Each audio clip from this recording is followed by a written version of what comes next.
عقدت الهيئة الإدارية للجمعية الوطنية للمجلس الانتقالي الجنوبي اجتماعها الدوري برئاسة نائب الرئيس عصام علي لمناقشة الملفات التنظيمية والخدمية في الجنوب، وشددت على ضرورة متابعة القضايا المجتمعية وتعزيز الأداء المؤسسي عبر خطط واضحة لتلبية احتياجات المواطنين.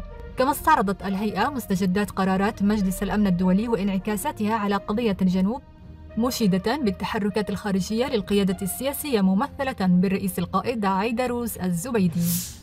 التقى الأمين العام للمجلس الانتقالي الجنوبي عبد الرحمن الصبيحي ممثل هيئة الأمم المتحدة للمرأة دينا زوربا لبحث تعزيز الشراكة ودعم قضايا المرأة الجنوبية. وأشاد الأمين العام بالدور الذي تؤديه الهيئة، مؤكداً سعي المجلس الانتقالي لإعادة المرأة الجنوبية إلى دورها الريادي قبل عام 1990 وتوسيع أنشطة الهيئة لتشمل كافة محافظات الجنوب وتعزيز حضور المرأة ومكانتها في المجتمع.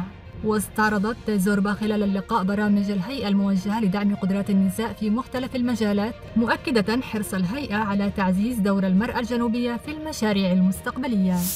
استقبل رئيس مصلحة خفر السواحل اللواء الركن خالد القملي وزير الدولة البريطاني لشؤون الشرق الأوسط وشمال أفريقيا هاميش فالكونار وسفيرة بريطانيا عبدة شريف. وبحث الجانبان تطوير الشراكة بين خفر السواحل والمملكة المتحدة في مجالات إعادة تأهيل البنية التحتية البحرية ورفع الجاهزية العملياتية ومكافحة التهريب والقرصنة والهجرة غير المشروعة.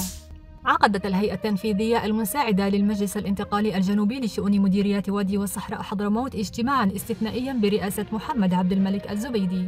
وأقرت الهيئة إقامة فعالية جماهيرية كبرى بمناسبة عيد الاستقلال الوطني 30 من نوفمبر في مدينة سيئون. وأكد الزبيدي أن الفعالية المرتقبة ستحمل رسالة تاريخية لشعب الجنوب وتعكس حجم التلاحم والوعي الوطني لدى أبناء حضرموت.